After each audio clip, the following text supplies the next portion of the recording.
Imagine a flower so prized, so coveted that it could buy you a house. This wasn't a fairy tale, but 17th century Holland, gripped by tulip mania.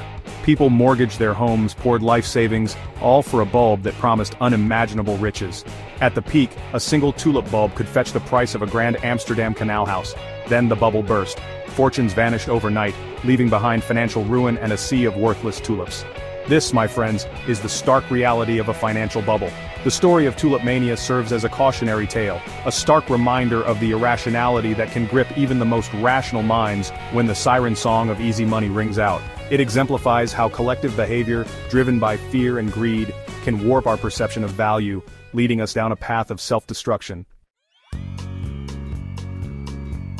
The answer in part lies in the intricate workings of our own minds. We humans are wired for social conformity. When everyone around us seems to be getting rich quick, our herd instinct kicks in.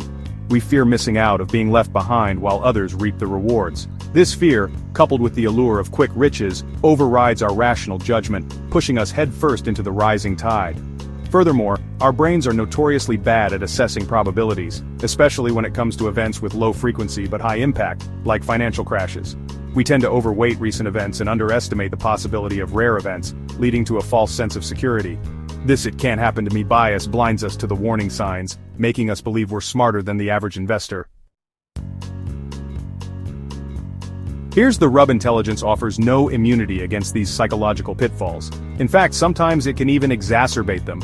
Studies show that those with higher IQs are often more susceptible to the illusion of knowledge, the belief that their intelligence translates into superior investment acumen.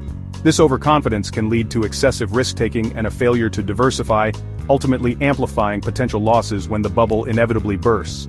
Moreover, the very environment of a financial bubble can be intoxicating for intelligent minds. The constant chatter of rising prices, the media frenzy, the anecdotes of overnight millionaires, it all creates an echo chamber that reinforces our biases and silences any dissenting voices. We surround ourselves with information that confirms our beliefs, filtering out anything that challenges our rosy outlook.